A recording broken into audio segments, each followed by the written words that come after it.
All right, let's dive into something really cool. We're going to tackle three words that, let's be honest, sound kind of complicated, right? Efflorescence, deliquescence, and hygroscopy. But stick with me, because they actually describe this secret life that's happening all around us, all the time. It's all about how everyday substances are constantly interacting with the very air we breathe. So, have you ever opened a container of, say, washing soda and found it's just turned into this fine powder?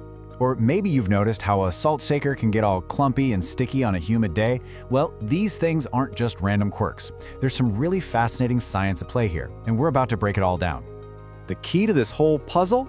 It's moisture. And I'm not talking about rain or puddles. I mean the invisible water vapor that's literally always in the atmosphere around us.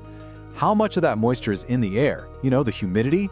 That's what makes certain substances do some pretty wild things. It's like a constant, invisible dance between the stuff and the air. Okay, so first up, we have efflorescence. The way I like to think about this one is as the giver.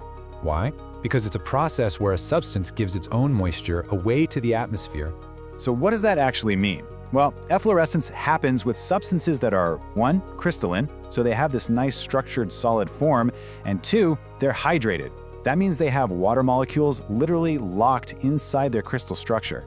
The moment you expose them to air, they start to lose that trapped water. The absolute best way to picture this is a damp towel. Simple, right? It starts out wet, holding on to water, but when you hang it up, especially in dry air, it just releases all that moisture and becomes dry. Efflorescent substances, they do the exact same thing, just on a chemical level. So here's the breakdown. The substance starts as a hydrated crystal, but as it loses that moisture, its whole structure just kind of breaks down. It crumbles into what's called an amorphous powder, which is really just a fancy way of saying a powder without that original defined crystal shape. You see this all the time with things like washing soda or even those really cool bright blue copper sulfate crystals. So the most important thing to remember here is that efflorescence is all about giving water away. Now, let's flip the script. Let's look at what happens when substances do the complete opposite and take moisture from the air. This is where deliquescence and hygroscopy come into play. All right, our next term is deliquescence. I call this one the transformer because, well, it goes through a pretty dramatic change. You'll see. Now, unlike our last one, a deliquescent substance is a taker. It's a crystalline solid that's also water-soluble.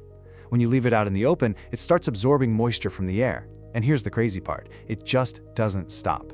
It keeps on absorbing until it completely dissolves in the water it's pulled from the air, turning into a liquid solution. I guarantee you've seen this happen.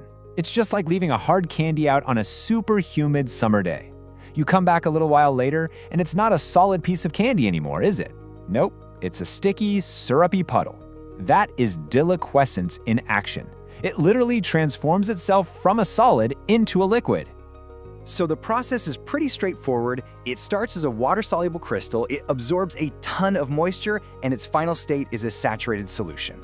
A couple of common examples you might see in a lab are ferric chloride and those little sodium hydroxide pellets. If you leave those out, they'll turn to liquid so fast. Now for our final term, hygroscopy. This one is also a taker of moisture, but it's way less traumatic. The best way to think of this one is as the sponge. So a hygroscopic substance also absorbs moisture right out of the atmosphere.